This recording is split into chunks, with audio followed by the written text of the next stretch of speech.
السلام عليكم ورحمة الله تعالى وبركاته. بسم الله الرحمن الرحيم. ரியாது சாலிஹீன் பாடம் 327. இந்த ரியாது சாலிஹீன் கிதாபினுடைய 327ஆம் நாள் பாடத்தில் நாம் அமர்ந்திருக்கின்றோம். இந்த பாடத்தில் பாபு ஃபதுலில் கனியி ஷாக்கிரி வஹுவ மன் அகதல் மால மின் வஜஹிஹி வஸரஃபஹு ஃபி உஜூஹிஹில் மஅமூரி பிஹா என்ற தலைப்பின் கீழ் அமையக்கூடிய வரக்கூடிய ஹதீஸுகளை பற்றி நாம் பேசிக்கொண்டிருக்கின்றோம். அல்ஹம்துலில்லாஹ். நம்முடைய ஜாமியா ரகீப் எஜுகேஷனல் ட்ரஸ்டின் மூலமாக பல தீன் சம்பந்தப்பட்ட சேவைகளையும் பல துன்யா சம்பந்தப்பட்ட சேவைகளையும் நாம் செய்து கொண்டிருக்கின்றோம். இந்த சேவைகள் எவ்வித தொய்வின்றி நடைபெறுவதற்காக நீங்கள் துஆ செய்யுங்கள். இன்னும் நீங்கள் ஆதரவு தாருங்கள். நன்மைகள் ஒன்று சேருவோம், முந்திக் கொள்வோம். எங்களுடைய பேங்க் அக்கவுண்ட் டீட்டெயில்ஸ், வங்கி முகவரிகள் இங்கு கொடுக்கப்பட்டிருக்கின்றது. இதன் மூலமாக நீங்கள் பதிவு செய்து, இன்னும் இங்கு கியூஆர் ஸ்கேனும் கொடுக்கப்பட்டிருக்கின்றது. இதன் மூலமாகவும் நீங்கள் ஸ்கேன் செய்து உங்களுடைய நன்கொடைகளை எங்களுக்கு நீங்கள் வழங்கலாம். இதன் மூலமாக நீங்கள் ஸ்கேன் செய்தும் உங்களுடைய நன்கொடைகளை எங்களுக்கு நீங்கள் தாராளமாக வழங்கலாம். அல்லாஹு தஆலா உங்கள் வாழ்நாளை மென்மேலும் பரக்கத்தானதாகவும் செழிப்பானதாகவும் ஆக்கி வைப்பானாக. ஆமீன் ஆமீன் யா ரப்பல் ஆலமீன். இப்பொழுது இந்த ரியாது சாலிஹீனுடைய 327ஆம் நாள் பாடத்தில் நாம் மீதமுள்ள சில ஆயத்துக்களை நம்ம பேச இருக்கிறோம். இப்போ இந்த பாடம் என்பது ஒரு புதிய பாட துவக்கமாக இருக்கு. இந்த பாடத்திற்கு கீழே முசன்னிஃப் அன்னவர்கள் குர்ஆன் ஷரீஃபில் இருந்து சில ஆயத்துக்களை நமக்கு கொண்டு வந்தாங்க. அப்போ அந்த ஆயத்துக்களில் இருந்து ஒரு சில ஆயத்துகளுக்கான அர்த்தத்தை நம்ம இதற்கு முந்தைய பாடமான அந்த 326ஆம் நாள் பாடத்திலே நம்ம பார்த்தாச்சு. இப்போ இந்த பாடத்தில் 327ஆம் நாள் பாடத்தில் மீதம் இருக்கக்கூடிய ஆயத்துக்கள், அதற்குரிய தர்ஜிமா, அதற்குரிய விளக்கம், அது எதனால் இந்த பாடத்திற்கு கீழ் கொண்டு வந்திருக்கின்றார்கள் என்ற விஷயங்களை பற்றியெல்லாம் இன்றைய பாடத்தில் பேச இருக்கிறோம். இன்னும் எக்ஸ்ட்ராவாக கூடுதலாக ஒரு ஹதீஸை பற்றியும் நம்ம பேச இருக்கின்றோம்.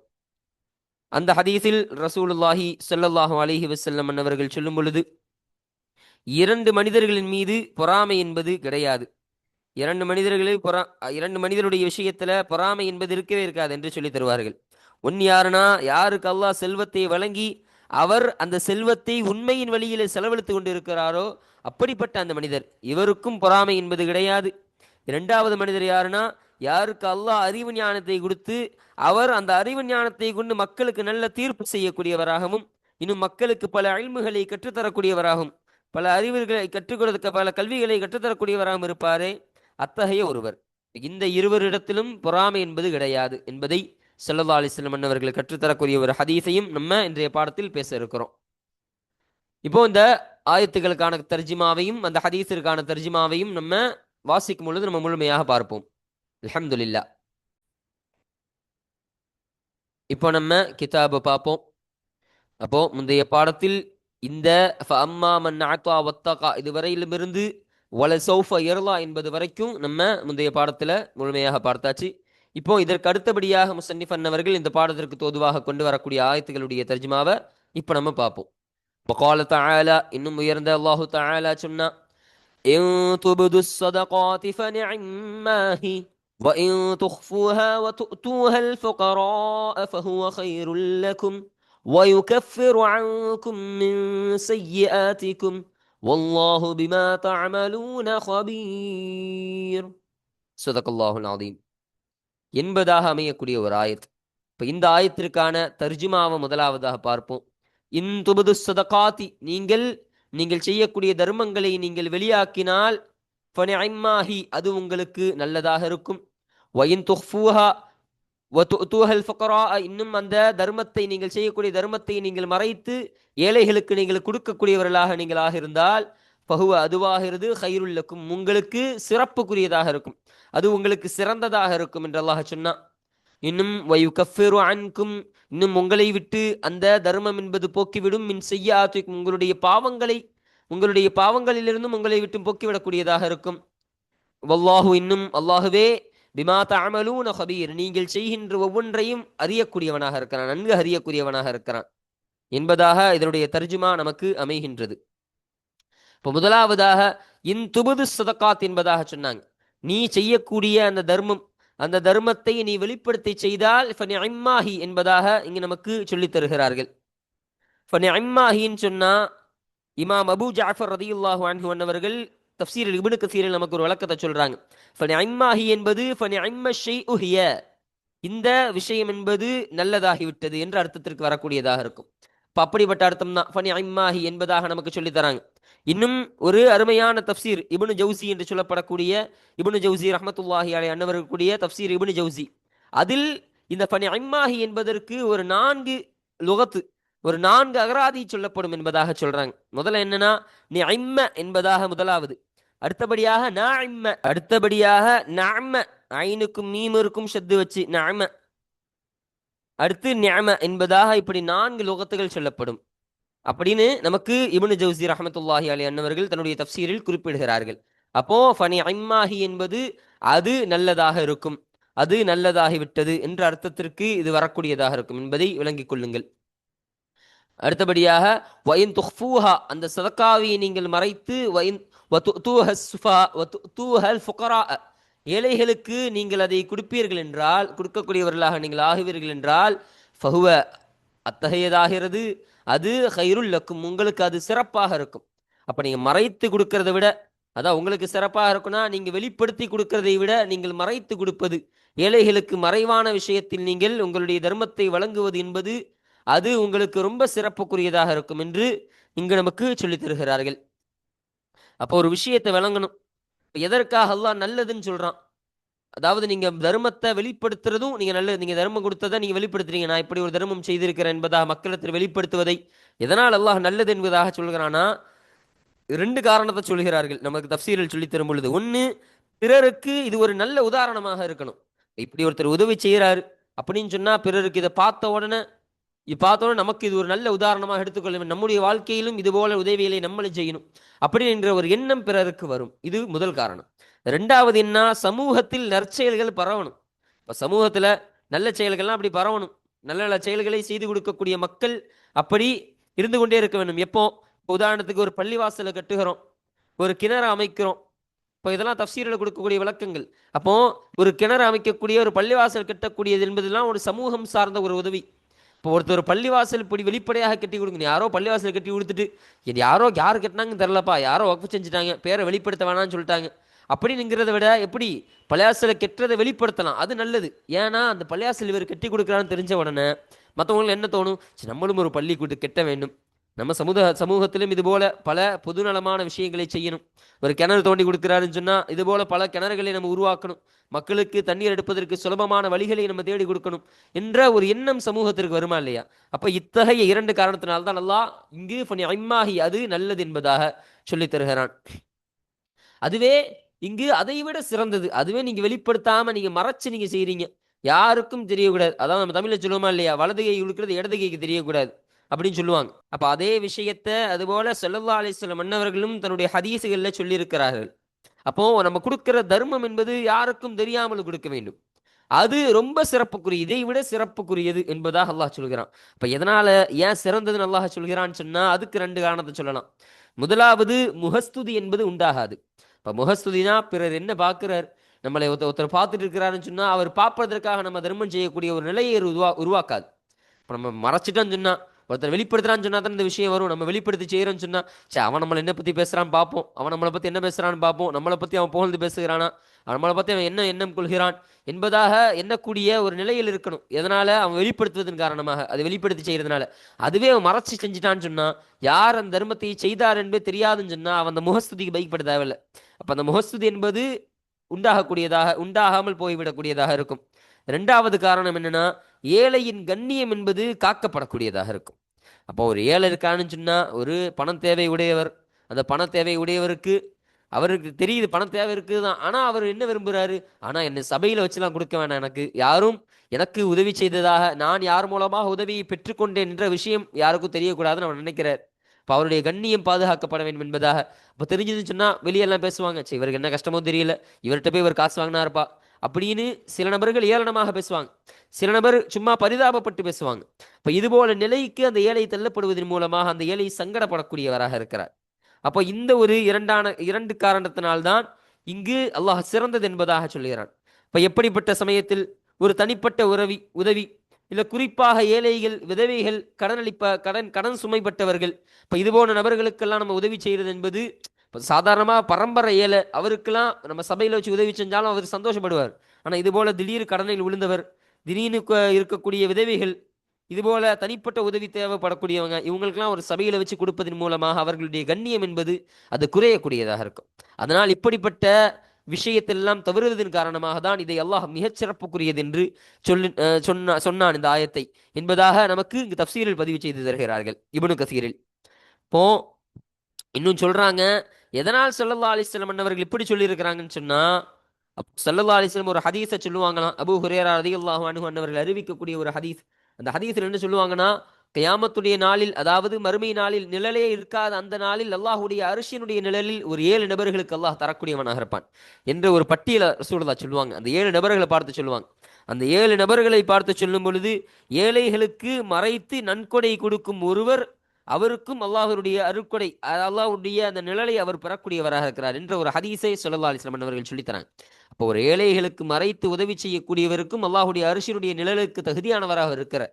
இப்படி ஒரு வாய்ப்பை தட்டி செல்லக்கூடியவராக இருக்கிறார் இல்லையா? அப்போ இந்த ஒரு காரணத்தினால்தான் அல்லாஹ் இதை சிறப்புக்குரியது, நீங்கள் மறைத்து கொடுப்பது அது உங்களுக்கு இதைவிட மிகச் சிறப்பு என்பதாக அல்லாஹ் இதன் மூலமாக சொல்லித் தருகிறான். அப்போ பாருங்க, அடுத்து வயுகஃபிரு அன்கும் மின் செய்யாத்திக்கும், உங்களுடைய பாவங்களிலிருந்து உங்களை விட்டும் அது போக்கிவிடக்கூடியதாக இருக்கும். இப்போ பாவங்களிலிருந்து போக்கிரும்னா இங்கு சிறிய பாவம் தான். அதாவது நமக்கு ஷரஹ்ல போடுறாங்க, நமக்கு தஃப்சீர்ல போடுறாங்க, சிறிய பாவங்கள் என்பது நீ செய்த அந்த சிறிய பாவங்கள் எல்லாம் உன்னை விட்டு போகக்கூடியதாக இருக்கும். நீ இப்படி கொடுப்பதன் மூலமாக, ஏழைகளுக்கு நீ இப்படி உதவி செய்வதன் மூலமாக இன்னும் உன்னுடைய அந்தஸ்து என்பதும் கூடக்கூடியதாக இருக்கும். அல்லாஹ் அவருடைய தரஜாவை, அவர் இருக்கக்கூடிய அந்தஸ்தை மென்மேலும் இன்னும் கொஞ்சம் உயர்த்தி வைக்கக்கூடியவனாக இருப்பான். இன்னும் 3வது விஷயத்தை சொல்றாங்க, இன்னும் அவனுடைய உள்ளம் என்பது பரிசுத்தமாக கூடியதாக இருக்கும். இப்படி உதவி செய்வதன் மூலமாக அவனுடைய உள்ளம் பரிசுத்தப்பட்டு அவன் அல்லாஹ்வை அதிகம் வழிபடக்கூடியவனாக இருப்பான். அவனுடைய உள்ளத்தின் நல்லெண்ணங்கள் தோன்றக்கூடியதாக இருக்கும் என்பதாக நமக்கு இங்கு அருமையாக சொல்லித் தருகிறார்கள்.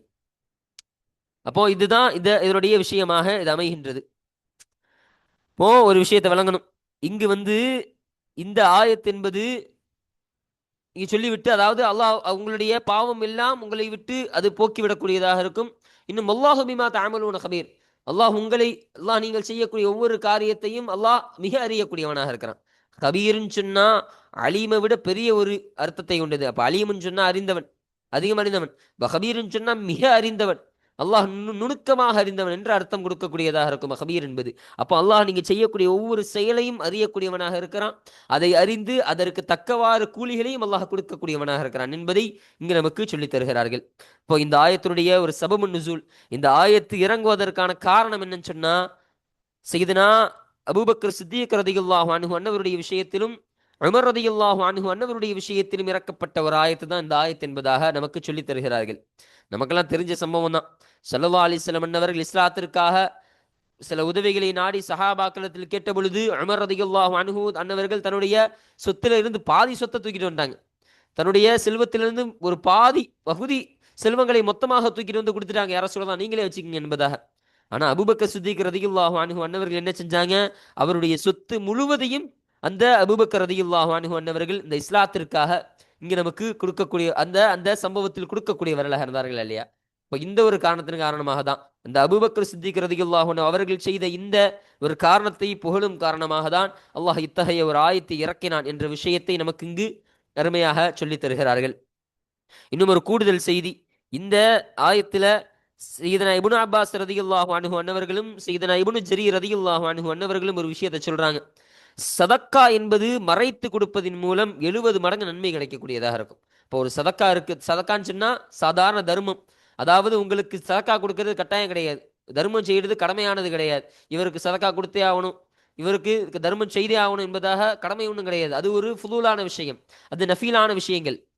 அப்போ அத்தகைய அந்த நஃபீலான விஷயமான அந்த சதக்காவை நீங்கள் கொடுக்கிறீர்கள் என்று சொன்னால் அதை மறைத்து கொடுப்பதன் மூலம் 70 மடங்கு நன்மை கிடைக்கக்கூடியதாக இருக்கும் என்று இந்த இப்னு அப்பாஸ் ரலியல்லாஹு அன்ஹு, இப்னு ஜரீர் ரலியல்லாஹு அன்ஹு அவர்கள் சொல்லித் தருகிறார்கள்.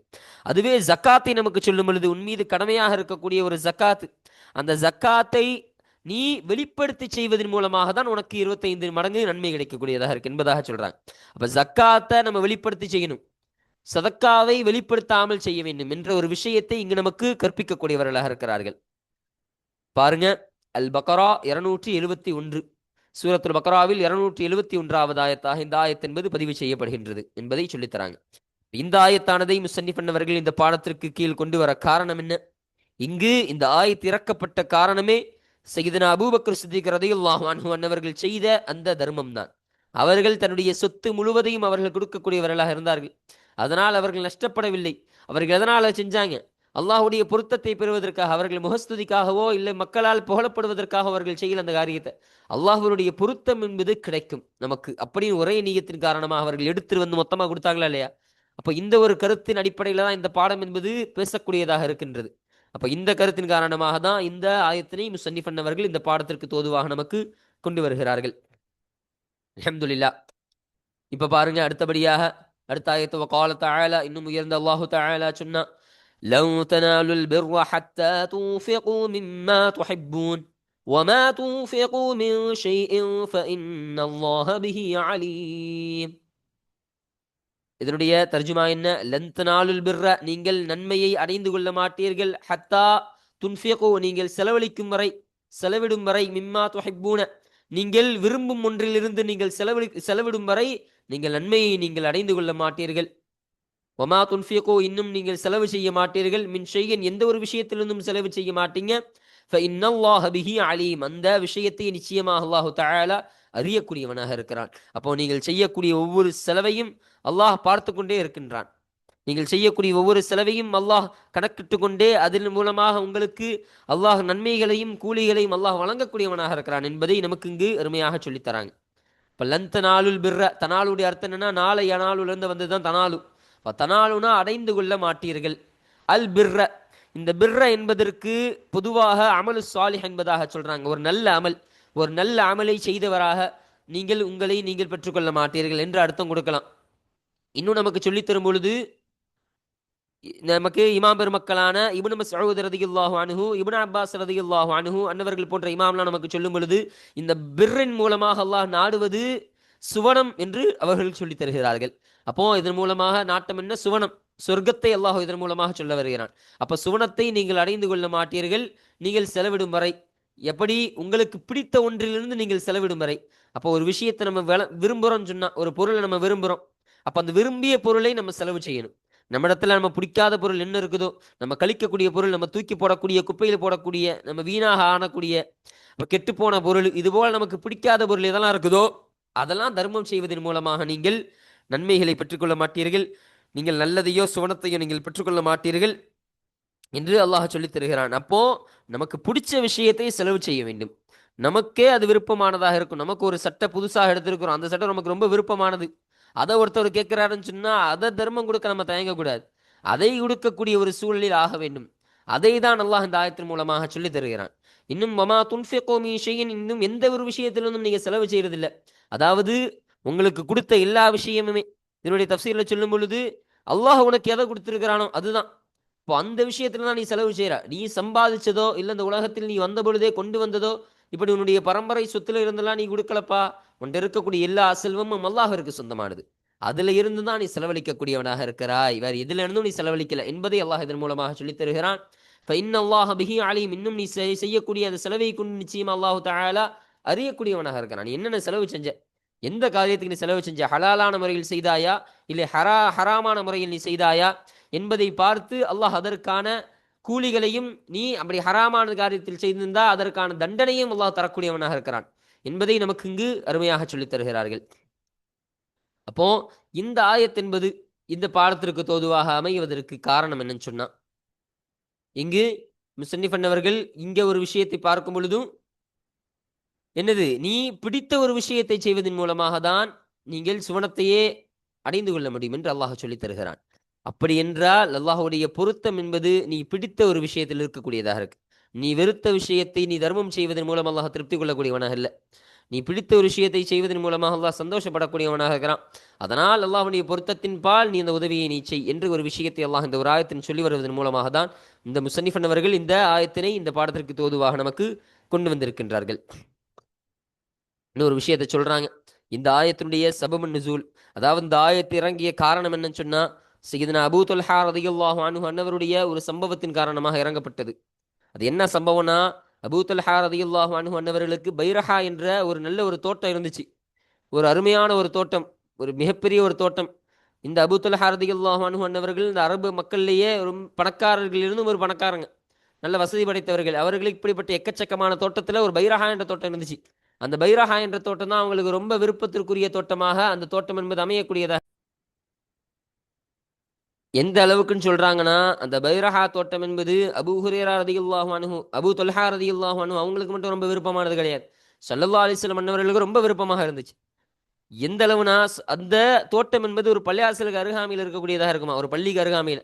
இப்போ ஸல்லல்லாஹு அலைஹி வஸல்லம் அன்னவர்கள் ஒவ்வொரு முறையும் தொழும் பொழுது, தொழப்போகும் பொழுதெல்லாம் அந்த பைரஹா என்ற தோட்டத்தில் இருக்கக்கூடிய ஒரு தண்ணீர், அங்க இருக்கக்கூடிய அந்த தண்ணீரை ஸல்லல்லாஹு அலைஹி வஸல்லம், ஒரு தண்ணீர் தொட்டியில ஒரு தண்ணீர் இருக்குமா, அந்த தண்ணீரை ஸல்லல்லாஹு அலைஹி வஸல்லம் அவர்கள் குடித்து செல்லக்கூடியவர்களாக இருப்பார்களாம். இப்போ ஸல்லல்லாஹு அலைஹி வஸல்லம் குடித்து விட்டு சொல்வார்களாம், இது போன்ற ஒரு தண்ணீருடைய ஒரு டேஸ்ட்டை, ஒரு சுவையை நான் கண்டதே இல்லை. அவ்வளவு டேஸ்டான, அவ்வளவு சிறப்புக்குரிய சுவைமிக்க தண்ணீராக இந்த தண்ணீர் என்பது இருக்கக்கூடியதாக இருக்கு. அதனால் இந்த பைரஹா தோட்டம் என்பது எனக்கு ரொம்ப பிடித்தமானது என்று ஸல்லல்லாஹு அலைஹி வஸல்லம் அவர்கள் சொல்லக்கூடியவர்களாக இருப்பார்களாம். அப்போ அந்த அளவிற்கு சிறப்புக்குரிய ஒரு தோட்டம். ஒரு முறை இதுபோல அபூ துல்ஹா ரலியல்லாஹு அன்ஹு அன்னவரிடத்துல இப்படி ஒரு ஆயத்து இறங்கின உடனே அபூ துல்ஹா ரலியல்லாஹு அன்ஹு அவர்கள் ஸல்லல்லாஹு அலைஹி வஸல்லம் வந்து கேட்டாங்க, யா ரசூலல்லாஹ், எனக்கு பிடித்தமான விஷயத்தை நான் செலவு செய்தால்தான் சிவனத்தை அடைந்து கொள்ள முடியும், நன்மையை அடைந்து கொள்ள முடியும் என்பதாக அல்லாஹ் ஒரு ஆயத்தை இறக்கி இருக்கிறான். நான் என்ன செய்யறது என்று கேட்ட பொழுது, உனக்கு பிடித்தமானது இது என்பதாக ஸல்லல்லாஹு அலைஹி வஸல்லம் கேட்டாங்க. அபூ துல்ஹா ரலியல்லாஹு அன்ஹு சொன்னாங்க, இந்த பைரஹா தோட்டம் தான் எனக்கு ரொம்ப மனசுக்கு பிடிச்சதாக இருக்கின்றது யா ரசூலல்லாஹ் என்று சொன்ன பொழுது, அப்போ ஸல்லல்லாஹு அலைஹி வஸல்லம் சொன்னாங்க, அதை நீங்கள் விரும்பினா நீங்க அதை சதக்காவாக கொடுத்துருங்க, அதை நீங்கள் தர்மமாக கொடுத்து விடுங்கள் என்று ஸல்லல்லாஹு அலைஹி வஸல்லம் அன்னவர்கள் அந்த அபூ துல்ஹா ரலியல்லாஹு அன்ஹு அன்னவரிடம் சொன்னார்கள். அப்போ அது கேட்டபடி அல்லாஹ்வின் பொருத்தத்தின் காரணமாக எந்த ஒரு முகஸ்துதியும் இல்லாமல், யார் பேசுறாங்களோ இல்லையோ, யார் என்ன நினைக்கிறாங்களோ இல்லையோ, அல்லாஹ்விற்கு நம்ம செய்யக்கூடிய செயல் என்பது ரொம்ப பொருத்தமான செயலாக இருக்கும், ரொம்ப அல்லாஹ் பொருந்திக் கொள்ளக்கூடிய செயலாக இருக்கும் என்ற ஒரு காரணத்தினால் அவருடைய கஷ்டப்படக்கூடிய அவருடைய உறவினர்களுக்கு அந்த தோட்டத்தை கொடுத்தார்களே வரலாறு சொல்லி காமிக்கும். அப்போ இந்த சம்பவத்தை குறித்து பேசக்கூடிய ஒரு ஆயத்து தான் இந்த ஆயத்து என்பது அமையக்கூடியதாக இருக்கின்றது என்பதை விளங்கிக் கொள்ளுங்கள். பாருங்க, ஆல இம்ரான், சூரத் ஆல இம்ரான்ல 92வது ஆயத்தாக இந்த ஆயத் என்பது பதிவு செய்யப்படுகின்றது என்பதை நமக்கு இங்கு சொல்லித் தருகிறார்கள். வல்லாயாத்து, இந்த ஆயத்துகள், இந்த அத்தியாயங்கள், ஃபி ஃபضலில் இன்ஃபாகி ஃபி த்வாஆதி, அல்லாஹ்வை வழிபடும் விஷயத்தில் செலவு செய்வதனுடைய மீதத்தினுடைய விஷயத்தில் இருக்கும் இந்த ஆயத்துகள் கசீரத்துன் மஅலூமத்துன், அறியப்பட்ட அதிகமான ஆயத்துகளாக இருக்கின்றது என்பதை இங்கு நமக்கு அருமையாக சொல்லித் தருகிறார்கள். இப்போ முசன்னிஃபன் அவர்கள் கொண்டு வர அந்த இந்த 2 ஆயத்துகளுக்கான, இந்த மொத்த ஆயத்துகளுக்கான தர்ஜுமாவை நம்ம பார்த்துட்டோம். இப்போ அடுத்தபடியாக இந்த பாடத்திற்கு கீழ் அமையக்கூடிய முதலாவது ஹதீஸாக அமையக்கூடிய இந்த முதல் ஹதீஸ், அதற்குரிய தர்ஜுமாவை நம்ம இப்போ பார்ப்போம். 1வது ஹதீஸ், 571வது ஹதீஸ். இப்போ இந்த பாடத்தினுடைய அமைப்பின் பிரகாரம், இதனுடைய ஹதீஸின் வரிசையின் அடிப்படையில் இது 1வது ஹதீஸாக இருக்கு. இந்த ரியாது ஸாலிஹின் கிதாபினுடைய ஹதீஸ் வரிசையின் பிரகாரம் இது 571வது ஹதீஸாக இந்த ஹதீஸானது அமையக்கூடியதாக இருக்கின்றது. இந்த ஹதீஸானது யாரை தொற்றும் அறிவிக்கப்படக்கூடிய ஹதீஸாக இருக்கின்றது என்றால், அப்துல்லாஹ் இப்னு மஸ்ஊத் ரலியல்லாஹு அன்ஹு, மஸ்ஊத் என்பவருடைய மகன் சையதுனா அப்துல்லாஹ் ரலியல்லாஹு அன்ஹு அன்னவர்களை தொற்றும் அறிவிக்கப்படக்கூடிய ஹதீஸாக இந்த ஹதீஸானது அமையக்கூடியதாக இருக்கின்றது. கால, அந்த அப்துல்லாஹ் இப்னு மஸ்ஊத் ரலியல்லாஹு அன்ஹு அன்னவர்கள் சொன்னார்கள், கால ரசூலுல்லாஹி ஸல்லல்லாஹு அலைஹி வஸல்லம், அல்லாஹ்வுடைய தூதர் ஸல்லல்லாஹு அலைஹி வஸல்லம் அவர்கள் சொன்னதாக அபூ ஹுரைரா ரலியல்லாஹு அன்ஹு அன்னவர்கள் சொன்னார்கள். ஸல்லல்லாஹு அலைஹி வஸல்லம் சொன்னாங்க, லா ஹஸத, பொறாமை என்பது இல்லை, இல்லா ஃபித்னதைனி, 2 நபர்களுடைய விஷயத்திலே தவிர பொறாமை என்பது கிடையாது. அதாவது பொறாமை என்பது இந்த 2 நபர்கள் விஷயத்துல தவிர பொறாமை என்பது இல்லைன்னா, இவங்க 2 பேர் விஷயத்துல பொறாமை கொள்வதுதான் அவசியமானதாக இருக்கு. இவர்கள் அல்லாத மற்ற எந்த நபர் மீதும் பொறாமை கொள்ளுதல் என்பது அவசியம் கிடையாது என்பதாக நமக்கு ஷரஹ்ல சொல்லி தராங்க. அந்த ஒரு அர்த்தத்தில் இது வரக்கூடியதாக இருக்கும். அப்போ முதலாவது மனிதன் யாரு? ரஜுலுன், ஒரு மனிதன், அத்தாஹுல்லாஹு மாலன், செல்வத்தை அல்லாஹ் அவருக்கு கொடுத்தானே அத்தகைய ஒரு மனிதன். இன்னும் ஃபஸல்லதஹு, அல்லாஹ் அந்த மனிதனுக்கு வாய்ப்பை கொடுக்கின்றான், அலா ஹலகத்திஹி, அந்த பொருளை செலவழிப்பதன் மீது அந்த மனிதனுக்கு அல்லாஹ் வாய்ப்பை கொடுக்கின்றான், ஃபில் ஹக்கி, ஹக்கினுடைய விஷயத்தில். அப்போ அந்த சத்தியத்தில் அல்லாஹ்விற்கு ஃபில் ஹக்கின்னு சொன்னா இங்க என்ன சொல்றாங்கன்னா, அல்லாஹ் அவருக்கு வழிபடும் விஷயம், இன்னும் அல்லாஹ் நன்மை தரக்கூடிய விஷயம், அவனுக்கு பயன் தரக்கூடிய விஷயம், பிற மக்களுக்கு பயன் தரக்கூடிய விஷயம், இதுவெல்லாம் ஃபில் ஹக் என்பதில் சாரும் என்பதாக சொல்றாங்க. இன்னும் வயிர்லா ரப்பஹு, இன்னும் அவனுடைய ரப்பு, அதாவது அல்லாஹ் எதையெல்லாம் பொருந்திக் கொள்வானோ, அல்லாஹ்விற்கு எது பிரியமான காரியங்களாக இருக்குமோ அது எல்லாமே இந்த ஃபில் ஹக் என்பதில் சேரக்கூடியதாக இருக்கும். அப்ப இப்படி அல்லாஹ்விற்கு பொருத்தமான காரியங்கள், அல்லாஹ்விற்கு வழிபடும் காரியங்கள், அவனுக்கும் மக்களுக்கும் பிரயோஜனம் அளிக்கக்கூடிய காரியங்களில் அவனை அந்த பொருளை செலவழிப்பதன் மீது அல்லாஹ் அவனுக்கு ஒரு வாய்ப்பை கொடுக்கின்றான் என்பதை நமக்கு இங்கு சொல்லித் தருகிறார்கள். அப்போ அத்தகைய ஒரு மனிதன், இவன் மீது இந்த ஒரு நபர், இதான் முதலாவது நபர் என்பதா ஸல்லல்லாஹு அலைஹி வஸல்லம் அவர்கள் சொல்லித் தருகிறார்கள்.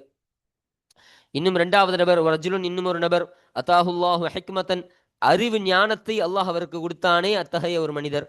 ஃபஹுவ, இன்னும் அவராகிறவர் யக்லி பிஹா, அந்த அறிவு ஞானத்தை கொண்டு அவர் தீர்ப்பு வழங்கக்கூடியவராக இருக்கிறார்.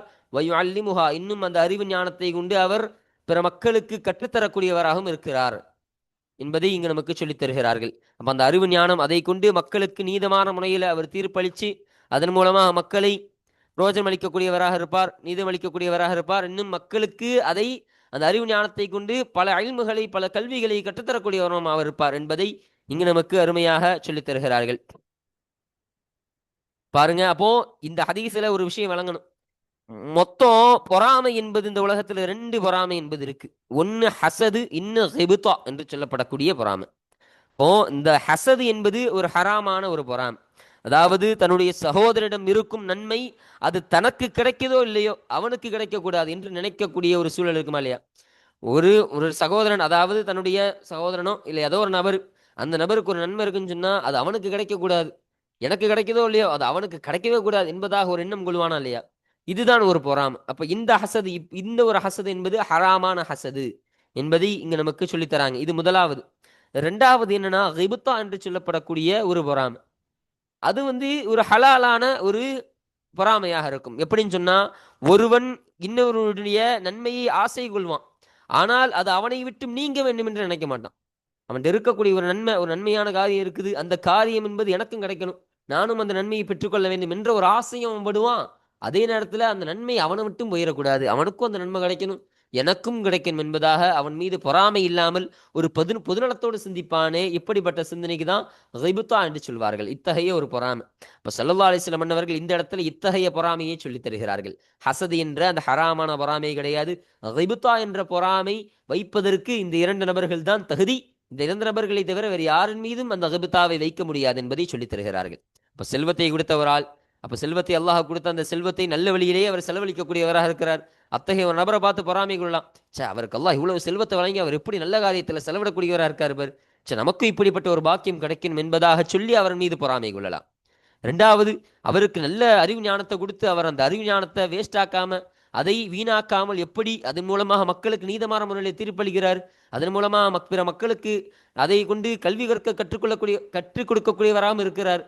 நம்மளும் இது மாதிரி செய்யணும், நம்மளும் இது போல அறிவு ஞானம் எங்களுக்கும் கொடுக்கப்பட்டுச்சு, நமக்கும் அல்லாஹ் கொடுத்தான்னு சொன்னா நம்மளும் இது போல காரியங்களை செய்யலாமே என்ற எண்ணம் என்பது கொள்ளக்கூடியவர்களாக இருப்பார்கள். ஆனா அந்த நபரின் மீது பொறாமை என்பது கொள்ள மாட்டார்கள். அந்த நபருக்கு இப்படி ஒரு சிஃபத்து போகணும், அந்த தன்மை என்பது அவரை விட்டு போக வேண்டும் என்ற எண்ணம் என்பது இல்லாதவர்களாக இருப்பார்கள். அப்ப இத்தகைய ஒரு விஷயத்தை தான் ஸல்லல்லாஹு அலைஹி வஸல்லம் அன்னவர்கள் இங்கு சொல்லித் தருகிறார்கள் என்பதை இங்கு நமக்கு சொல்லித் தராங்க. இந்த ஹதீஸ்ல ஷரஹின் மூலமாக இன்னொரு விஷயத்தை நமக்கு பதிவு செய்யறாங்க. ஒருத்தவன் இந்த உலக விஷயத்தில் ஒருவன் பொறாமை கொள்கிறான் என்று சொன்னால் அது முபாஹ்.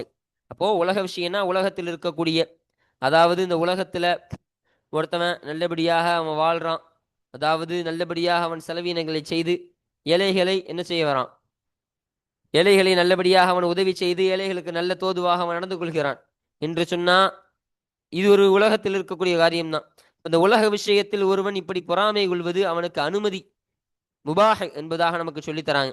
அதுவே ஷரியாத் ரீதியில் இப்படி பொறாமை கொள்வது என்பது முஸ்தஹப், அது விருப்பத்தக்கதாக அல்லாஹ்வே விரும்பக்கூடியதாக இருக்கு என்பதை சொல்லித் தருகிறார்கள்.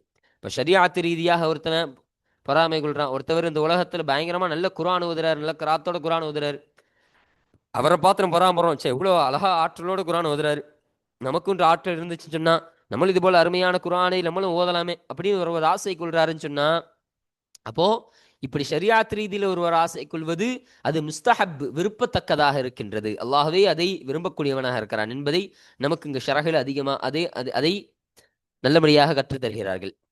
பாருங்க, முத்தஃபகுன் அலைஹி இந்த ஹதீஸானது புகாரி முஸ்லிம் ரஹமத்துல்லாஹி அலைஹிமா அன்னவர்கள் இருவரும் இத்திஃபாக்கு செய்து சேர்ந்து அறிவித்த ஹதீஸாக இந்த ஹதீஸானது அமைகின்றது. இன்னும் சொல்றாங்க, வதகத்தம ஷரஹுஹு, இதனுடைய விளக்கம் என்பது முன் சென்று விட்டது, கரீபன் நெருக்கமான முறையில். அப்போ இதற்கு இதற்கு இந்த ஹதீஸினுடைய முழுமையான விளக்கம், இந்த ஹதீஸ் ஏற்கனவே பதிவு செய்யப்பட்ட ஹதீஸ் தான்.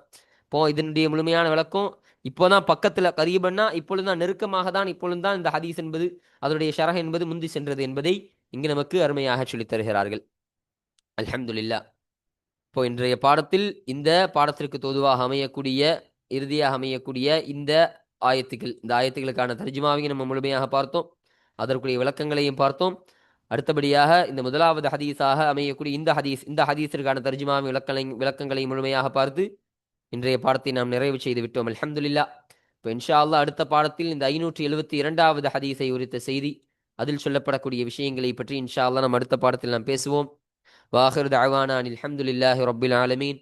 அஸ்ஸலாமு அலைக்கும் வரஹ்மத்துல்லாஹி தஆலா வபரகாத்துஹு.